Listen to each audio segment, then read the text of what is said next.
This is Tara Rogers, and I'm here today to share the 762 photos that I took while sharing the celebration at the Rogers annual Mardi Gras Masquerade Ball on January 30th, 2015.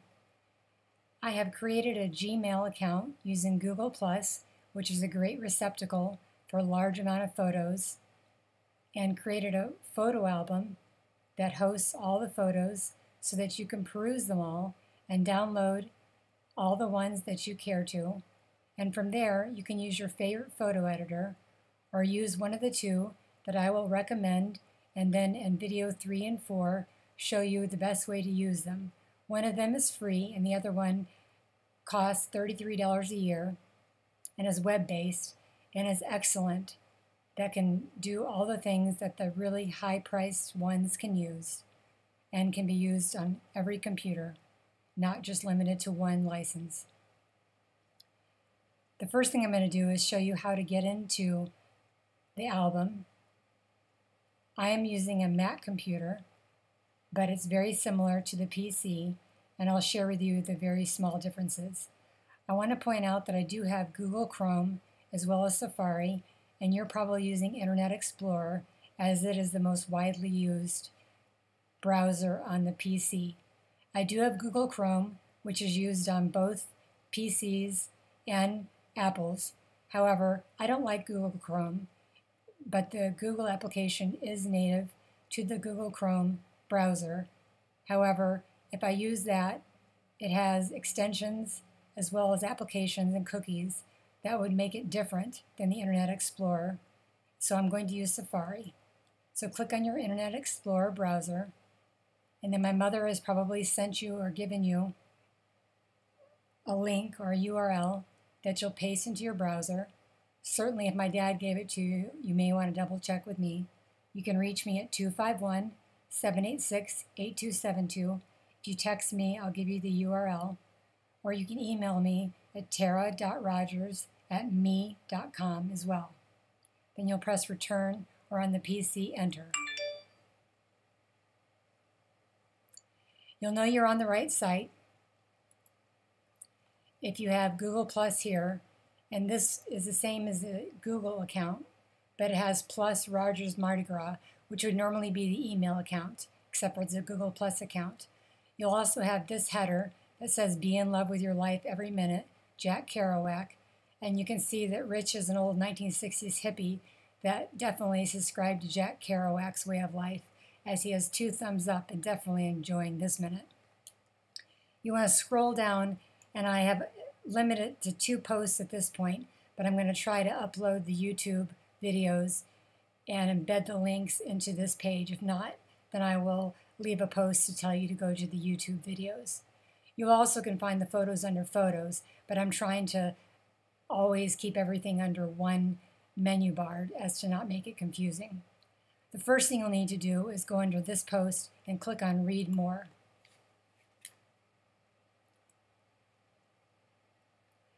Please note that none of the photos have been retouched, edited, cropped, or really changed in any way. The lighting is poor. A lot of the photos should have been deleted, cropped, and they're really quite raw, which I'm a little bit embarrassed about. So that's why I want to show you these 2 editors. And I'll be happy to share with you how to use them over the phone, or I'll even come into your house if you're really into editing photos, or you'd like to edit some photos from the 20s of your grandparents, or you've got some great portraits, or you're into photography and want to use some great editors that are 1/20th of the price of some that are just like it. I've gone over downloads and how to use them, as well as please don't edit or crop within the albums. You need to do that within a photo editor. It's terrible in here anyway. Also tagging. I always use Rich as a barometer of whether or not he knows how to use it. He has no idea what this is, but I'm going to go over it, and I really, really encourage you, in fact, beg you to tag these photos. And also, I would love for you to leave comments, each and every one of you, on any photos. I would love to have this really be a living photo album for you to enjoy, as well as my parents over time. And I super encourage you to call me or email me or text me with any problems with these directions, as I was unable to use these without having the ability to go in from your point of view, only from my point of view. So some of these directions could be a little bit wanky. Also, if you really are into editing, I'll be happy to either come over or share with you over the phone or do anything I can to help you out.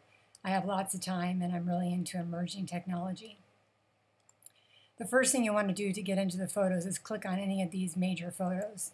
And you'll see these start counting up from 100 up to 762. And you can arrow through one by one by one by one.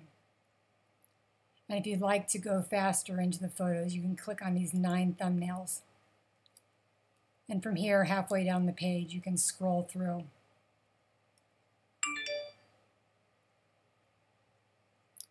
And let's say you were part of that wonderful group that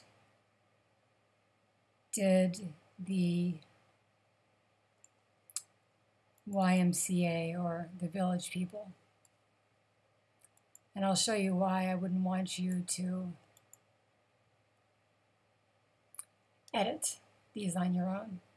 Let's say you're Jamie and Sydney and you decide you want just a picture of you as a couple. And I didn't quite get that for you. This is a typical cropping screen.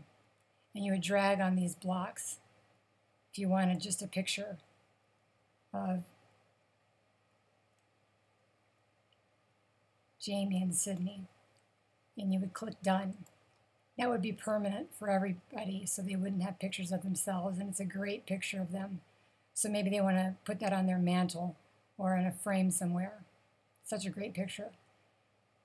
And they wanted to print that out, edit it within an editor, brighten it up.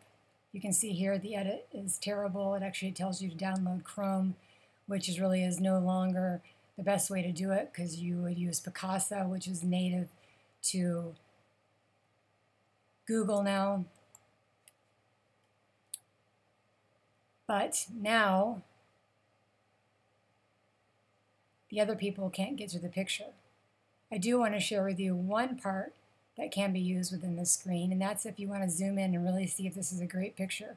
Do I look chubby? Is my smile good? Am I blinking? Especially if it's a big group picture. You can scroll in, you can move up and down. And yes, it is a fabulous picture, I do approve. And then you can go back. Now, if you accidentally do something to the picture, you can exit out, takes you back to the main screen, and you can start all over again. Now, I do want to point out something that was done in this screen, and that's the enhanced view.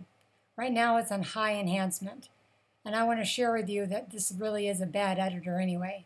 This is the high enhanced view. If I turn it off completely, I'll show you how it really isn't enhanced very much. Take a look at the color of her dress and the floor. There it is when it's off. Not much change. So this is how you download. Under More, you don't want to add it to the album, it's already there. The cover photo is my father. You want to download the photo. And you see that this is how it downloads on the Mac. And it's downloading as image 157, which is a terrible name. You can see here I've changed it.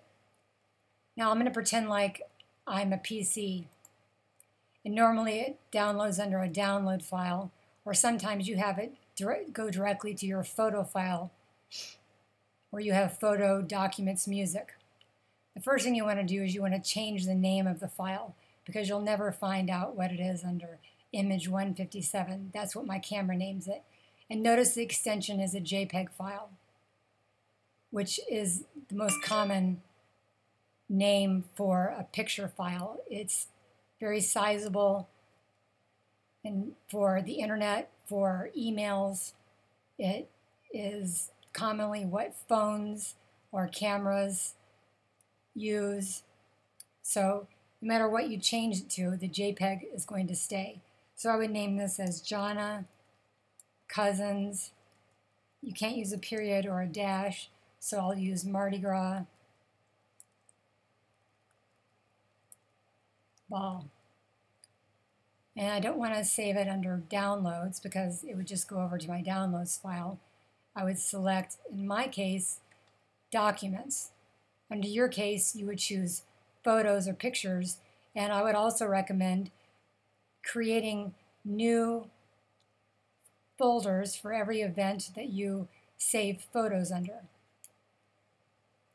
And for me, I just press exit. For you, you do file, save, or save as, and you're all set. In the next video, I will